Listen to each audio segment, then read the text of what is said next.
Well, hello and welcome to another episode of Contra Mundum. I am Andrew Isker, and with me is CJ Engel. Hello, everyone. How are you? Welcome to the show. Today we are talking about Henry Kissinger. Henry Kissinger, he just died. You're telling me now for the first time. He just died, and there's been a lot of conversation about him, especially in the media, that he is this monstrous villain, the most evil man who ever lived, literally Hitler, things like this. But CJ, is that true? Is he a bad guy? Is he the most evil man who's ever lived? What do you think? I think Kissinger embodies just my general view of 20th century. It's Mhm. the American Empire was had its launch and had its full permeation throughout the Western world, and it damaged us in so many different ways.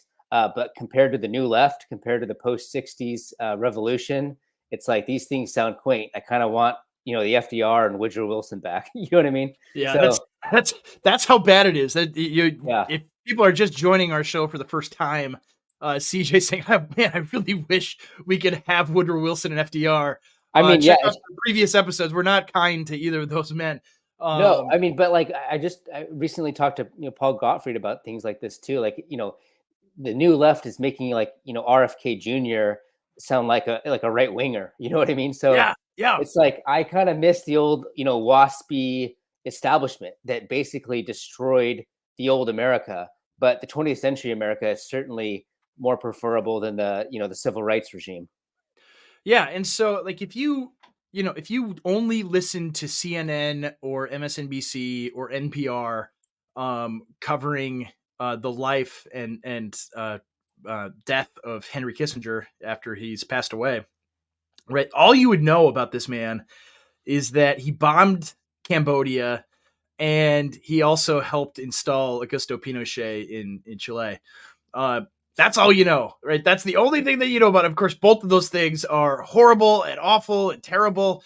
I didn't Uh, realize he was behind Pinochet. I see. I don't yeah, know. Yeah, that era is fuzzy to me. I recognize what he did in China. That's kind of where I've focused my interest on him, but I didn't realize he was yeah, behind Pinochet. It's like you don't have to sell him; he's already dead. that's right. Well, I mean, that's the thing. Like, I think looking at it, we can look at it like we. Oh, yes, we. Here we go, Uncle Augusto. I thought we like it. Yes, we do. Especially because, like, you look at like just focusing on Chile for a moment, right? Uh, think about the situation in that country in the later part of the 20th century, right? You have a communist government that has taken over, and what are your alternatives, right? A typical American, would look at this, even an American conservative would look at the situation in Chile as, well, this is horrible because we don't have this democratically elected, liberal minded leader who is going to install a Jeffersonian democracy in the country. And isn't this so awful and evil and terrible? Um, but the reality is, right, those are not your options. Your options are, full on Maoism taking over in that country, or a right wing dictator, right? Those are your options. That's the alternative. And so obviously, right, one is preferable to the other if you believe in order and stability and having a functioning society where hundreds of thousands of people are not just savagely butchered, right? That's what happens when communism comes to a place, always.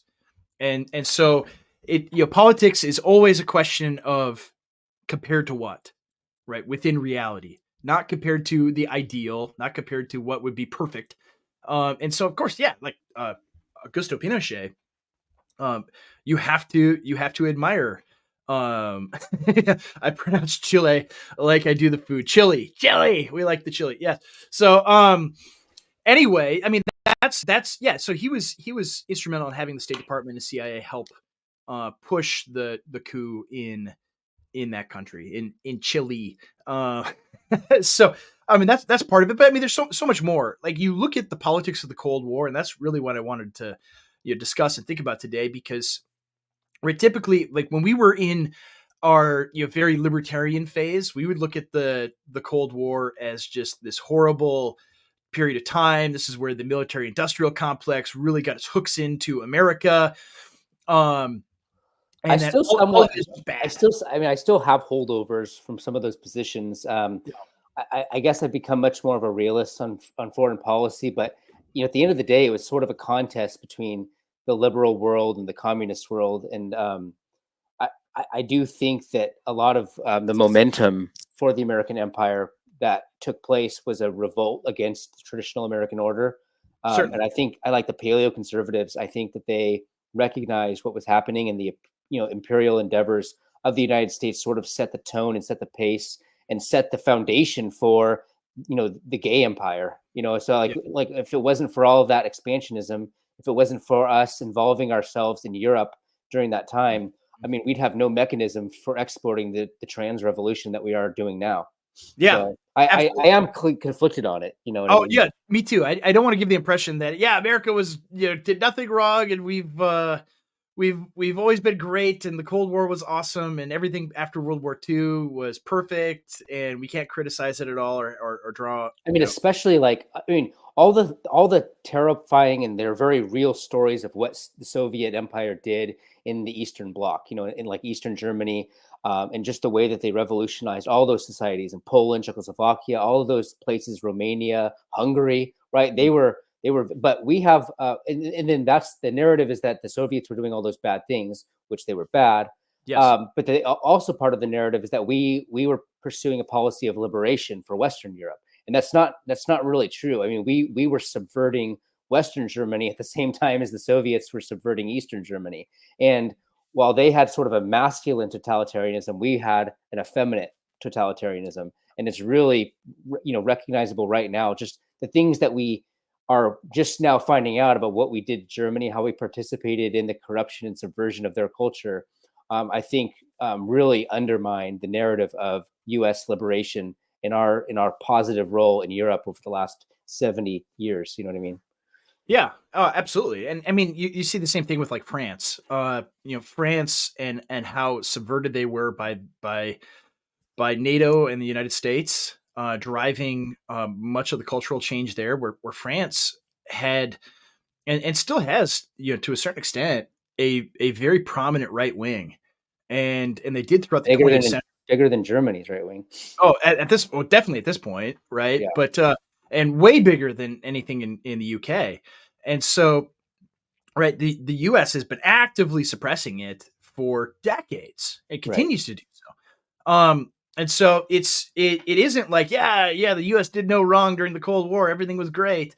But I think looking at the legacy of Kissinger from the perspective of a real foreign policy realist, right, standpoint, rather than this idealistic, right, all war is always bad um and and why can't we just have peace, man, kind of thing, where it's like, well, that's not the world that we live in, right? Hmm. There, you don't have that possibility.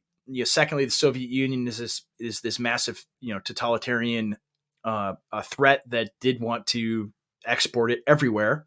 Hmm. um and so you play the cards that you're dealt, right? You have this, decaying liberal, post-war society, and the power brokers in America are at the very top, are had been for decades, right? It didn't become what it is now overnight, right? This has been a long historical process, right? That has its seeds in the 50s, 60s, and 70s. And so but I look at it like, Kissinger is viewed as this warmonger, this evil man that is constantly pushing, bombing countries. Like, people I think look at him the same way they would like someone like John McCain, right? Hmm. And I think that's a mistake, right? To do that, I think actually, Kissinger, it's kind of like, maybe this will be lost in some of the guys watching, and certainly it'll be lost on UCJ. But it's kind of like if you watch football, right? You watch a football game, and the only time that you like Is notice the that the off, sport where That's the sport where they're kicking the ball around the field, right? yeah, it's close. I mean, they do a little bit of kicking, but right, you watch a game, and the only time you ever notice the offensive line or an offensive lineman is when they screw up. Like if they have a penalty or they miss a block or something like that. You don't like nobody's watching them because they've never touched the ball, right? You don't ever see like, whoa, what an amazing block! Did you see that? That's unbelievable! Wow, he opened that hole up and right in for a touchdown. Like nobody ever notices that stuff. You never see the good things. You only ever see the negative stuff, right?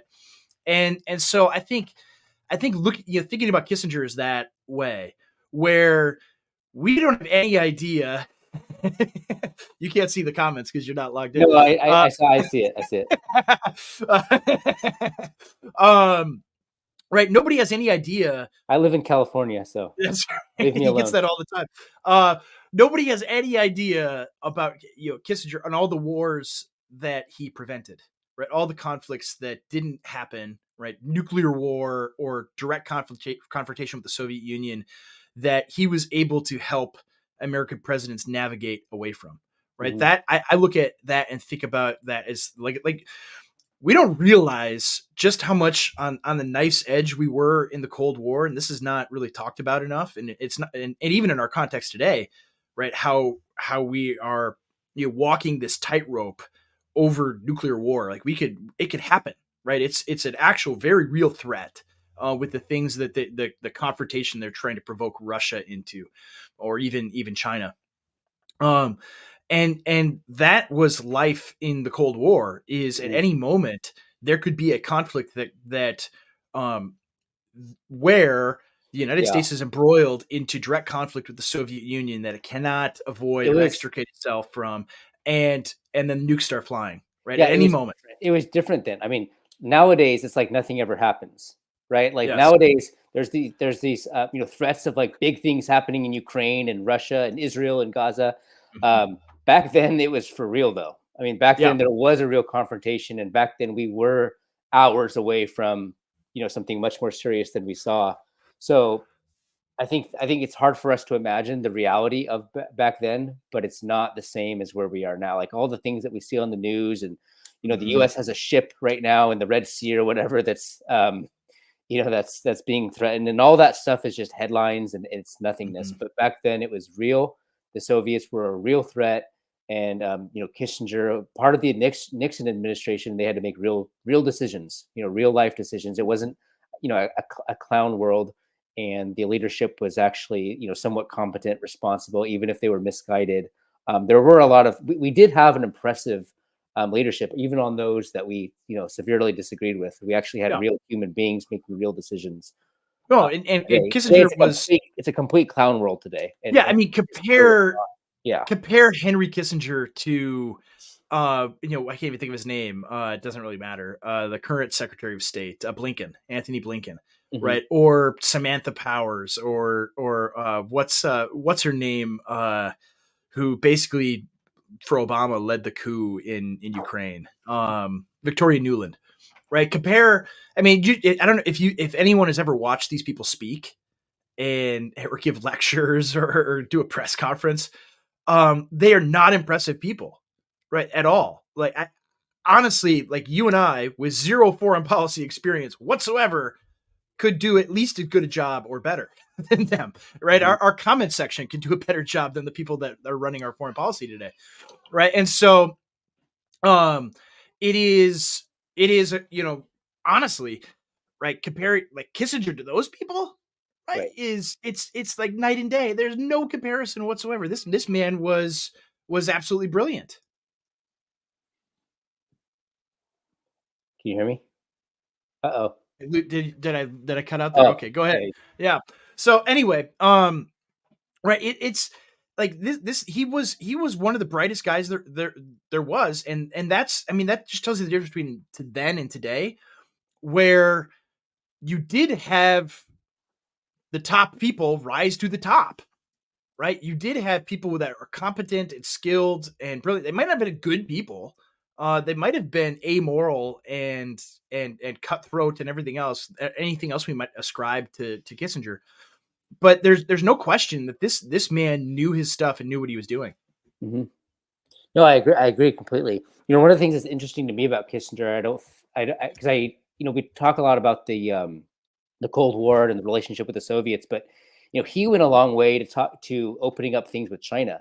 you know? Yeah. So No, you want to talk about that? Yeah. So no, I mean, it's just fascinating to me because, like, I asked Paul Gottfried, what he thinks about Kissinger, and I'm probably going to get more detailed take on Kissinger this week at the Chronicles podcast. But it's interesting because he's generally positive about Kissinger, which is interesting to me.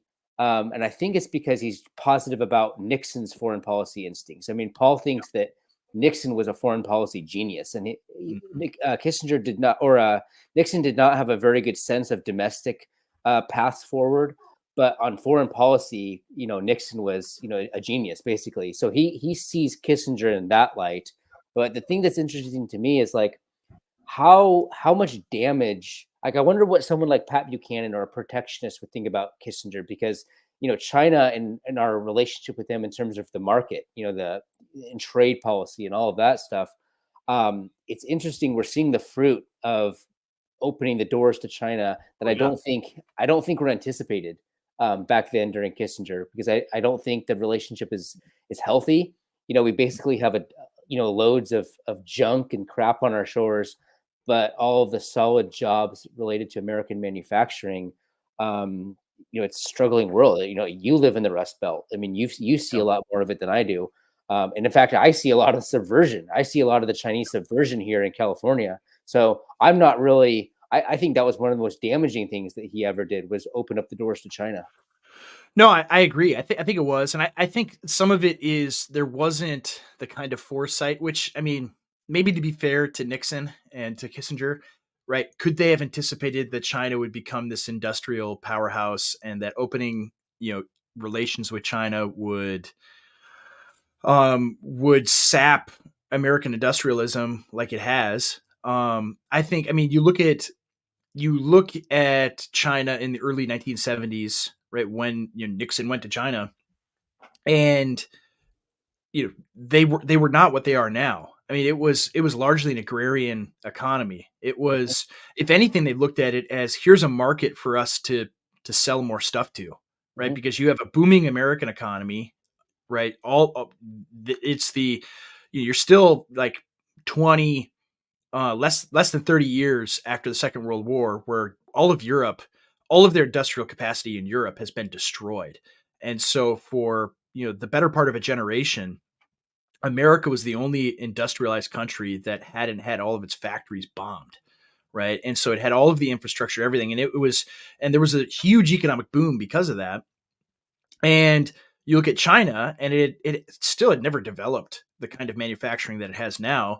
So you can't know what you don't know, right? You don't know that that's going to happen. That they are going to rapidly develop their economy, especially after Mao, and that you know subversive economic elements in America export all of the manufacturing to China. Like they have anticipated that? I don't know if they really could. I think yeah, they that's the big question. if they could, like if you could take Richard Nixon, and maybe we need to research this more and see, like, what did he have to say about globalism? Because I mean, he lived into the 90s, right? He lived into the time when Pat Buchanan's running for president. What Well, were his it's funny. opinions? So you know that he wasn't a supporter of Pat Buchanan, right? No, I know that. Yeah, Yeah, yeah, but Pat Buchanan really emphasized protectionism, yeah. and I wonder. It's just fascinating to me. I guess it seems to me like they should be natural allies, but Mhm. maybe just, I mean, Nixon did not have a domestic sense of things. He really had much. His focus was much more on the dynamics of global power, superpowers, right? Yeah, So I don't think he anticipated it, and I don't even think in the '90s, when you start to see the fruits of all this, I'm not sure he even recognized where it was going and how much damage it would actually do. yeah. Especially, I wonder what Kissinger would. I mean, because does he talk about? I don't even think he's ever commented on the trade aspects of things, especially in the last 20 years. No, I mean, there is the famous. I should have saved it so we could play it for everyone. But one of the last public statements that he made before he passed away was Kissinger basically saying that multiculturalism is bad and a failure, and that it's destroying, right? It's destroying Western Mhm. countries. I mean, it's obvious. Like everybody, anyone listening to this, right? If you've made it this far into the episode, right, you know this, right? You know that that multiculturalism is an intentional plan to destroy the West, right? Everybody gets that. But for someone of Kissinger's stature, and gravitas and connections, right, to be able to say that is a really big deal. Hmm. And so does he see the other side of that coin as far as economics, right? Did he get that? And of course, that wasn't his, necessarily his forte, right? He's looking at geopolitics, and was his bread and butter. But if he's able to understand that, right, you can see the other side of the coin economically. I mean, one follows the other. Hmm. So yeah, I'm curious. I'll have to continue to look into some of the things, the recent public statements and things that he said, at least publicly written, because he continued to write a good amount into his 90s. Yeah. Um, and so yeah, the China decision, but again, like looking at the like why they did that, you have to think about the geopolitics of the era, where you have the Soviet Union and China, these obvious allies because they're both communist countries, and that is a major threat. The two of them together against the United States and NATO and the West, Hmm. and so you have to do something to break them apart and exacerbate the brewing conflict between the two. I mean, there was a moment where the Soviet Union, um, almost went to war with China, with Mao. I mean, so there was always tension there. They were uneasy allies, and this is why Nixon and Kissinger exploited it. Hmm. But you do that, and that's a move that everyone wants to credit, like Ronald Reagan just spending a whole bunch of money as the reason why the Soviet Union collapsed. It's not only that, but it's that strategy in the 80s would not have worked if the Soviet Union could rely on China, on the People's Republic of China, to be an ally, right? Right. Because you have hundreds of millions of troops, nobody's gonna mess with you, and nuclear weapons, right? No one is going to mess with you if you have that. Like you have a natural counterbalance to the United States. Hmm. But when China is no longer there, right, then you're on your own, right? Yeah. That's the conditions that Nixon and Kissinger created. And so, right, you look at that, it's like, yeah, I mean, it's seemingly now like a short-term gain, right? Oh, you do this to save your country because and who will, they're dead now. It doesn't matter, right? That's I think, part of the thinking, but I don't even think they anticipated such things. And like you said, like Nixon's legacy, it domestically is a mess, right? Anytime like you talk about Nixon, people are like, well, what about the EPA and the Department of Education and all these things that he did? And it's like, yeah, it's not good. Well, a lot of that too is like he made in some ways he made similar mistakes as Trump made in terms of like just trusting the wrong people. Yeah, Like on the domestic front, Nixon basically just didn't care. He's like, yeah, whatever yeah, you guys want to do, you're good. He wanted to focus on foreign policy. yeah, Like I think the worst aspect of Nixon, and this is probably a topic for another time, but is closing the gold window. yeah, I'm a really big sound currency guy. So, Nixon participated in, the currency problems that we are seeing the fruit of. mhm, But in terms of Kissinger himself, I know one of the commenters asked if Kissinger was based. It's like, yeah, I think a lot of these people, like, they lie to themselves, when you don't see the fruit of yeah, what's going to happen, you lie to yourself and you're like, yeah, America doesn't really have any ethnic relevance. Anyone can be an American, all those things. And then you see the fruit of it and you're like, actually, we should, we were wrong. I don't think like Kissinger and Churchill, I don't think they were true believers of like multiculturalism or anything but they just went along with the program. I don't think these people realize just how devastating it would have eventually turned into. Like, I think he recognized I think he would recognize now that in terms of realpolitik, they probably should have done more to shut down the multicultural threat. But now it's too late. The genie's out of the bottle, yeah, all that stuff. But yeah, all these people, they lived in a completely different world. They know that life was better. They can't lie to themselves now about the blessings of diversity and all that stuff. They yeah. recognize that it's a lie and it's destroyed us. Yeah, absolutely. And so I guess, I want to, game plan something because of or put you in a scenario and say, what would you do? Right. You get to be Henry Kissinger, CJ. Uh-oh. This is why all the people, thousands of people are watching right now. And so, right, it's January 1916. I get to be Richard Nixon in this scenario. And it's January 1969. I just took the oath of office, and I've selected you as my national security advisor. And guess what? Vietnam is going on. We've inherited it, right? We got all these American troops in Vietnam, and what do we do? Right? What should we do to This get is out of this war? this is And game planning. This is a really bad idea because I don't and know yep, Vietnam. yeah, you don't know Vietnam as well as No, I don't. So what I would do is you're not really Harry Kissinger. I would call up George Kennan and have him run the show. That's what I would do. Okay, that's a fair point. But you're ruining my fun. But right, you inherit Vietnam, right? And remember, like Nixon runs on saying, "I have a secret plan to get us out of Vietnam." Right? Just trust me. I got a secret plan.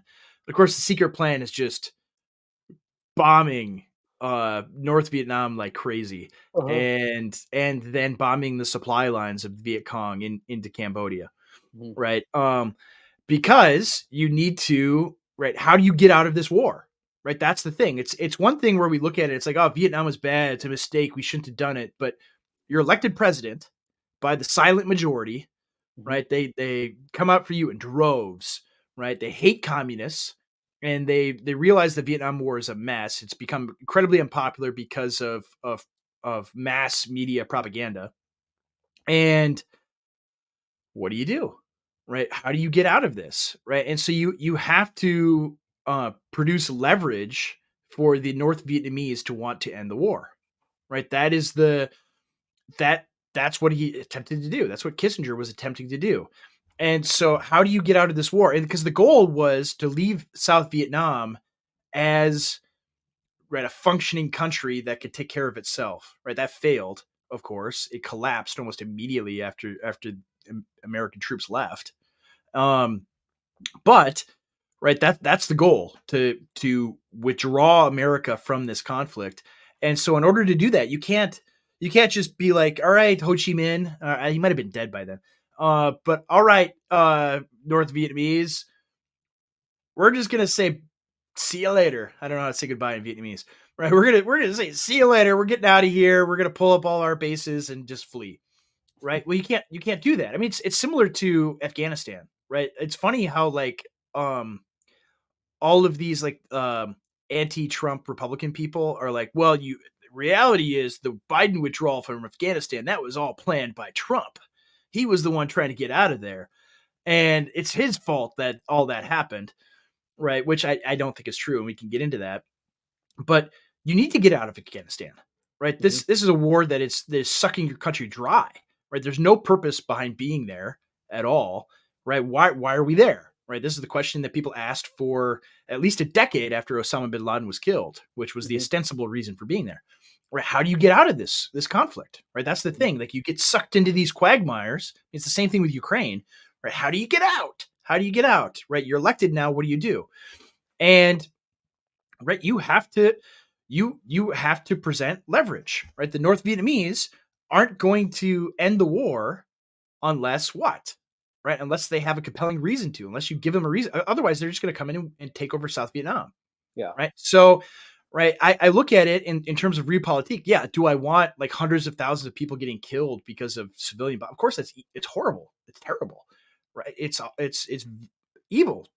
Women and children, all this kind. I mean, we've talked about like Gaza and things like These are that. the types of like political decisions, and they're purely political decisions that just Big Eva, they can't even wrap their mind around these No. things. They deal in like these absolutist universalist like world, like these math problem world where everything's set out and you can choose your own you kind of like choose your own adventure, but choose your own outcome, right?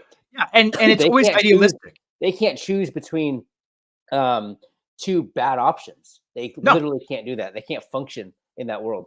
which is entirely what politics is, right? We say this all the time, right? That's what politics is living within the reality of multiple bad options and choosing the least bad option in order to have the best outcome. Yeah, it's not even the And least bad option in terms of like these like ideal scenarios, right? yeah, It's actually the best outcome for your friends, you know, and you have to think in terms of particularity, like what is good for us, what is going to benefit mm, us, not like this one has, you know, 10 ethical points and this one has 7 ethical points, so we're going to choose the 10 ethical points. Like you yeah, have to, yeah, yeah. like that's even worse. It's not even like there's no perfect scenario. It's like you're going to have to choose between groups who's going to benefit, who's going to lose, and that's just completely out of you can't ask a big eva person to even think about that. No, you can't. And again, like the whole question too is like just getting back into like history of Vietnam, history of Southeast Asia is in all of these places there were communist cells operating, communist guerrillas. I mean, they operated, even during World War II, in order to fight the Japanese. Hmm. But in all of these places, there were communists. It's the same thing in Eastern Europe, right? This is why I recommend. I think it's still available. Mystery Grove Publishing. They have the Peter Kemp trilogy, and all three books are great. The Spanish Civil War one is awesome. But also the other two, they're a little bit shorter, are Kemp in Eastern Europe, Hmm. assisting the guerrillas in the Balkans, and then Kemp after the war, dealing with um, you know all of these problems basically in Southeast Asia. Hmm. And so, um, what happens right when communists take over, Vietnam, Cambodia, Laos, then Thailand is threatened, right? Then the Philippines, right? The domino. I mean, people like to clown on the domino theory of countries falling to communism, Hmm. but I think it's real, right? I think it's true. Like if your neighbor becomes a communist country, then you're next on the chopping block. And when Well, communists take over a it's funny. place, It's funny because it's like we have our own, you know, I was just thinking back about this, like the expansionism of NATO and like liberal democracy. You know, we had our own domino yeah, we experience. You know, we've like done the as same thing. we've moved eastward Yeah, for 70 years. You know, yeah. Oh, exactly. That's what Ukraine's about. Yeah, yeah. Ukraine. I mean, we could talk about Ukraine more in a minute because I had I tweeted something about it, and I don't know if everyone understood what I'm saying. But that is what happens like with totalitarian ideologies Mhm. is they don't stay contained. And Right. so the entire point in the Cold War, it's like, well, why are we fighting, in Vietnam or Korea or in Nicaragua or all these different places? Well, that's where the hot spots happen, and you have to fight the communists where they are, where they're taking Yeah. over. I mean, the same thing with like Chile, right? This is why you support the coup there to prevent communists from taking over South America, Yeah. right? And so, um, it's yeah, it is the whole Vietnam thing is right. The French withdraw, and part of it too is like the United States. It's a really convoluted history because everyone thinks like the CIA is this secretly fascist organization because of Operation Paperclip, and they're taking over. And it's like no, It's the like opposite. they were communists, like It's the opposite. literal legit Yeah. communists in the Yeah. CIA, totally sympathetic to the Soviet Union. And that's who's running your intelligence throughout the Cold War. And you look at the anti-colonial movements that occurred in Africa and in Asia. The United States supported them, right? They supported kicking the French out of Indochina and kicking the French and British out of all of these African countries, because and not so that the Soviets could take over, the Congo from the Belgians or whatever, but so Hmm. that the United States could. Hmm. Right? That's the whole point, right? They wanted decolonialism not for these virtuous liberal reasons, right? They wanted it because they wanted the stuff, they Right. wanted the resources, Exactly. Exactly. and and so they assisted many of these communist groups in overthrowing the European colonial governments, Hmm. and so that's part of what happened with Indochina. But then the United States inherits it because right, oh, all of a sudden, right, these communist groups, this guy Ho Chi Minh takes over North Korea or North Vietnam, and um and now like South Vietnam's the United States is basically funding their government. They kill the South. They assassinate the South Vietnamese president and install their own government. I mean, it's very much like Ukraine, actually, right? Where we did a coup there, and now we're running the whole government, and they're totally at our beck and call, and we have to fight the conflict. Initially a proxy war, but then the United States is drawn in, and right, you're in that situation. What do you do? Right? Do you just let the communists roll, or not? Right? That's the question of the Cold War, and it's obvious. No, this is where the fight was, Mm-hmm. right? And so yeah, I look at it at that way, from this like realist perspective, because I'm not saying, oh yeah, America was good, and liberal democracy is so awesome. It's so wonderful that we could, because I mean, think if we won in South Vietnam, right? And South Vietnam is an American proxy, It'd right? be so For gay right all of now. Vietnam, It'd be so right? gay right now. Exactly. Yeah. Exactly. It would be so subverted, and I mean, I mentioned Thailand. Thailand was, this American base, right? This basically a country that is dominated by America. And I mean, I don't have to tell you too much about what Thailand's like, right? It's Yeah. a totally perverted country. Yeah. Sorry to anyone from Thailand listening. I'm sure there's very good people that that are listeners from there, but I mean, it's I don't full know. of it's. I mean, this is where Westerners go to do perverted stuff, right? Mhm. And so anyway, like that's what Vietnam would be, right? And so it's True. I'm It's torn true. on it, right? I'm Yeah. torn on these things because I can't have my idealistic right wing Christian empire, right? Mhm. That's not something that's on the table at the moment, Mhm. right? In the middle of the 20th century, and so, or the late 20th century. So, but I look at Kissinger in this way, going back to him, where he's not this arch villain, but at the same time, he's not necessarily this, this based right wing guy that's so great. I think he was what he was, right? He is this amoral, calculating foreign policy genius, right? Mhm. That's what the man was, and incredibly impressive. Right, he has this long career where he was advising presidents from Kennedy until he was brought in even to the Biden administration to speak to them, I guess. Um, and there was the Michael Tracy tweet. I don't know if you saw it because you're not on Twitter. But where he's like, I'm pretty sure that the corpse of Henry Kissinger would still be doing a better job at foreign policy than the people running the show today. Mhm. And it's like, yeah, that's true. That's true. Hey, Yeah, put up this this is a good one. this Yeah, comment. Yeah. yeah, this is a good one. Yeah, I So mean, I agree with this. Yeah, this is. I yeah, mean, this is part of that waspy, like the Malthusianism. Yeah, yeah, this progressive, worldview where they're basically a bunch of managers and they can yeah. administer the world toward a better future. So yeah, I'm a huge critic of this aspect of Kissinger in general. And I in think the it's 20th reflective. century, yeah. Yeah, I think it's reflective of the American spirit in the 20th century.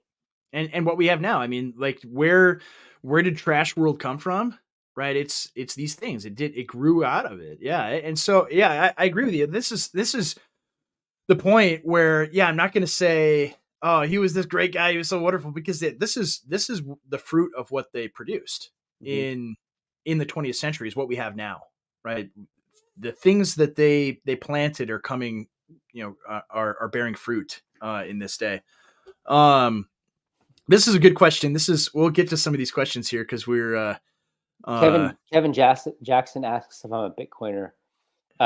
No, I am anti Bitcoin. I'm anti silicone rings. I want to return to gold and premium mastic gum as the things backing a currency. So yes. I'm a hard Mastic gum. money. I'm a hard Yeah. money guy. Yeah, Yeah, I want to pay for things with little nuggets of Greco yes, gum. That would be absolutely. that would be nice. Yeah, I mean, we should discuss Bitcoin. Yeah, we could. You know what? Eventually, It's not today, but not it's today. our show. We can talk about whatever we want. I mean, yeah, I am pro. I'm pro these things We with can disagree on this. caveats. We can disagree on this. That's Yeah, fine. we'll disagree. Well, I have the same caveats that you or the same criticisms you would have. I I, think. But I'm pro Ted K. How's that? oh well, that's definitely going to be clipped and used against us. No, no, it's not. No, it's not. No, It no. definitely is. It definitely is. You're much more of a Luddite than I am. I mean, I've Yeah, got the Apple there Watch you on go. right now, Yeah, but more of a Luddite than me. Yeah, we should do an Ask Me Anything episode. We'd probably get some good questions. Maybe the next one we do. That's what we'll have to do because I don't think we're gonna have one Friday. I'll be out of town. And the experiment with hotel internet last time that didn't go so well. Uh, maybe I'll have my own guest on. Maybe I'll do a one-on-one with do a someone else. solo. Yeah, you could go without me. I mean, I can. by the way, it's nice to be invited to the show today. Yeah, we should tell everybody what happened. I scheduled the Prudentialist to talk about Ireland. He knows a lot Uh, about this I was subject, excited for that. and yeah, he was excited to talk to you. He didn't even want to talk to me, and he's like, "Where's CJ?" And I'm like, I told him it was going to be what it was, and then I looked back at our chat, and nope, I didn't, and so it's Yeah, all my fault. All my fault. Yeah, I'm terrible. But yeah, I think the next week, next early next week, Monday or Tuesday, we'll have to do an Ask Me Anything episode, and everyone will ask CJ questions because you're way more interesting than me. But no, I think I think going back to Kissinger, and the modes of foreign policy that the American the American regime still follows a similar playbook, right? But it's kind of like I almost made another football analogy. It's kind of like going from like this is all I got right now. It's football season. Like an all-time great head coach,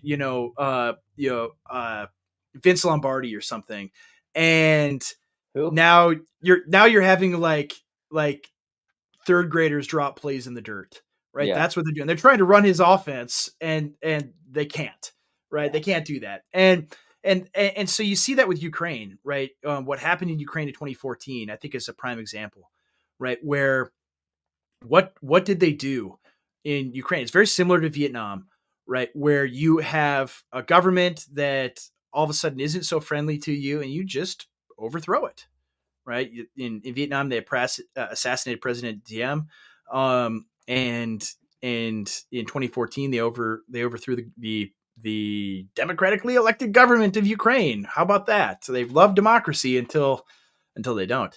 Um, and right, it was just a flat out color revolution, and the fallout from that is you have this break off between these two countries, right, where you have the Donbass seceding from Ukraine, saying this we didn't vote for this government, we didn't sign up for this government, and you're going to be hostile to us because we're ethnically Russian, and they just left, and for 8 years they would just bomb villages with artillery, Yeah. right, and torture people and do horrible stuff, which no Americans know about at all, right? They think that just like randomly one day Vladimir Putin woke up and said, I want to take a chunk out of Oh Ukraine. yeah, yeah. you know That's how everything is for the yeah. Just one you day know for no reason at all. They just just decided to invade. I Yeah, know. because he wants to rebuild the Soviet Union, don't you know, CJ? He wants to retake the world. He Yeah. is literally Hitler. And actually, no, like there's rational um reasons for why they did what they did. Yeah. And I mean, well, Putin. See, that's the thing. Putin operates within a realist mindset, and our own government is anti-realist. yeah. That's their clown world ideology. Well, exactly. I don't think that they are capable of. I mean, you just like listen to Mearsheimer, right? Explain foreign Hmm. policy. I would recommend, right, anybody who wants to learn anything, like listen to what Mearsheimer has to say about any conflict, and even if you disagree with him, you're at least going to get a take on why did X country do this, right? Is because the tale we always get is just randomly this country decides to do something because they're evil, and Right. like that's literally that's what we're always told, right? Whether it's the Second World War, whether it's the Korean War, Vietnam, Iraq, all of it. Like, why did Saddam Hussein decide to invade Kuwait, right, Hmm. in 1991? Like, oh, because he's a madman. He's insane. He just wants to take over the world. And wouldn't you know, America is there to stop the bad guy from doing bad things, right? Same thing with Bashar al-Assad. Oh, he's this evil guy that wants to gas his own people and just kill people for no reason, right? It's always that's the same thing we're told again, and again, and again, and again, right? And you bring this up, CJ, because right, I don't think it's just like propaganda to these people. It is propaganda, right? Yeah, it's all the same, But Marvel they're true Marvel. believers. They're true believers. Yeah. These people believe what they're selling, right? Yeah. They're getting high on their own supply, right? Hmm. That's what's happening. Is like they really believe Vladimir Putin is the most evil man who's ever lived, and they have to stop him. And that is what they believe. It's they're not operating from any realist perspective where there are Yeah. interests that country X has, and they're going to pursue those interests, and this is what's good for their people, right?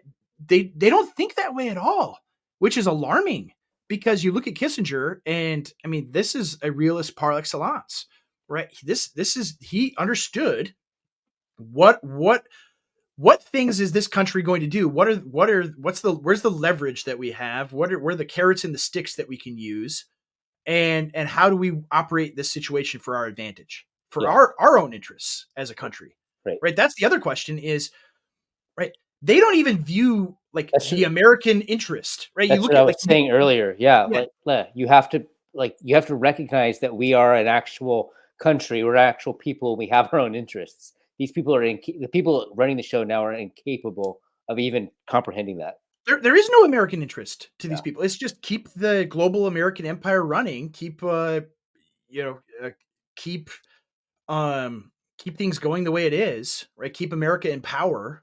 And that's really it's just pure power projection, right? That's why. Like you look at like Ukraine, right? What is the American government doing in Ukraine, right? What's the point of it? And we bring this up, and this is what I said before is the point, like what are they winning? Because a friend of Cryptos had a good tweet where it's like we spent hundreds of millions of or hundreds of billions of dollars, and there have been hundreds of thousands of lives lost in this war, and the outcome is going to be the same as it would have been if we would have allowed negotiation in the first week, Hmm. right? The famous report that Netanyahu of all people had brokered a deal between the Russians and Zelensky, Hmm. and the United States shut it down, right? And so at the end of the day, it's going to be the same deal, right? They're going to keep Crimea, they're going to keep the Donbass, and those are going to be the new borders, and that's it, right? That's what's going to happen in 2024, 2025. And right, what was to be gained in the interim by the United States, right? What did we get? Is it just that there were there's a load of money that went to defense contractors in America? Is that the only reason why? And it's like, well, that incentive is always there. Oh, it was yeah, no, it was Netanyahu, not Naftali Bennett. I'm pretty sure it was, or maybe it was Bennett. I could be wrong. I know it was Israel that brokered the deal. Anyway, um, but like, why did they do this? Was it just that those incentives driving it? And it's like, no. What ends up happening as a result of this is that you sever Europe from Russia, right? The main event in the war, the most important thing that has happened in the war, other than obviously Ukraine being totally devastated, like they will never recover from this conflict. I mean, all their men are dead. Hmm. I mean, it's horrible thing that the United States regime has caused. Right? They have been the ones that have caused this. Hmm. End of story. And right, what's the main benefit there? What's the main event that happened? It's the pipeline being destroyed Yeah. because you cut off Europe from Russia, and that lifeline of energy coming from Russia was the thing that connection economically. It's like, I mean, it's similar to the question of Nixon going to China, right? You open up relations with China, and now there's an economic relationship between the United States, and Right. there's a softening politically, right? You're able to get along politically and forge not necessarily an alliance, but at least partnerships, right? That is the thing they could not allow to ever happen between Germany and France and the other European countries, Western European countries to a certain extent, between Germany especially and Russia, right? Because if you have this ironclad alliance forged over natural gas and oil between Germany and Russia, then you have the same thing as Nixon going to China, and it would fracture the American dominance over Western Europe that we have had for 70 years. Hmm. Right? That's what that pipeline represented. So it being destroyed, that's the whole ball game, is America asserting its dominance over Europe. So the question of like, what's the Ukraine war about? It's to produce the same kind of stuff that happened in Ireland 2 weeks ago, Yeah. right? To continue the influx of third world people. Because why? Like you look at Italy, right? Giorgia Meloni gets elected. She's supposed to be this right wing, anti-immigrant and blah blah blah, and it's totally fake, Hmm. right? It's not real at all. We know this now. Like the immigration of sub-Saharan Africans and Middle Easterners to Italy has continued to pace. It hasn't even slowed down. And like, why is that? Right? Right. Was she just lying the whole time? Well, maybe, probably. But why is that? Like, why is she driven this way to do these things? Right? If you got an ostensibly right-wing government in France or in Germany, right? If the if the AFD was able to elect a chancellor or a prime minister, right? What would happen? Right? Nothing, because they are completely under the thumb of Washington D.C. Period. Right? Right. And that what this war has accomplished is that. Right? Right. That's the point of the Ukraine war, is for America to completely dominate Europe. Yeah. But there's nothing in the American interest for it to be this way, for like our country as you know to be domineering over Europe in this way. We don't get any benefit. Like we personally, you and I and regular American people get no benefit from this whatsoever. Right? This is the point that made the knives come out for Trump, Hmm. right, in 2015. When he says, right, why are we in NATO? All those countries are rich. They don't need us anymore. Right. I mean, he says this, and people thought like, oh, he's just an idiot. He doesn't understand the importance of NATO. And it's like, no, actually, he very clearly does, and he threatened it. Right. This is why they're. I mean, it's not a coincidence. Why did they make him to be a Russian spy, committing treason with the Russians? Why did they paint him that way? They could use any trick they want. Why they use that one? Right? It's because that is the most important thing to them, is the foreign policy, is the global American empire continuing to flex its muscles, continuing to have dominance over Western Europe and much of the world. Right? So am I right, or you think I'm crazy? No, I think you're completely right. No, I agree with all that. You heard it here, folks. Yeah. No, I think I'm you're. always right. And this is why, like, circling back to the original question, was Henry Kissinger actually a good guy? Like, circling back to that Yeah. question, Yeah. um, I would answer. Well, here's the thing. I think in terms of like foreign policy and realpolitik, you can't answer about whether he was good or evil like that. Yeah. You have to answer whether he upheld American interests in light of other possibilities. Hmm. I think he did well in challenging the Soviet Union and its efforts towards expansionism. Yeah. I also think that the cult of liberal democracy was not the best tool to use as an alternative. So Yeah. my answer to that is he recognized the enemy, he recognized the strategy of the enemy, and he did a good job challenging the enemy. But I don't think that using the tool of liberal democracy was the proper tool to use. I think a different Yeah. alternative should have been chosen. So that's my answer to that question. What do you think? Yeah, I think that's a good answer. Like because communism, right? Whether you're talking about Stalinism or Maoism or whichever flavor, right? Leninism, um, is is not the antithesis of liberal democracy, Hmm. right? Those are just two species of liberalism, right? One is much more violent and totalitarian and destructive, but it's a form of. I mean, and maybe people are going to dispute this, of course, but they're both fixtures of the left, right? They're not the opposite. They're not its antithesis. It's not rightism, right? A liberal democracy isn't, right? Hmm. It's like the third way. Right. And it's much more aligned toward, and you see it as it's developed now in the 21st century, right?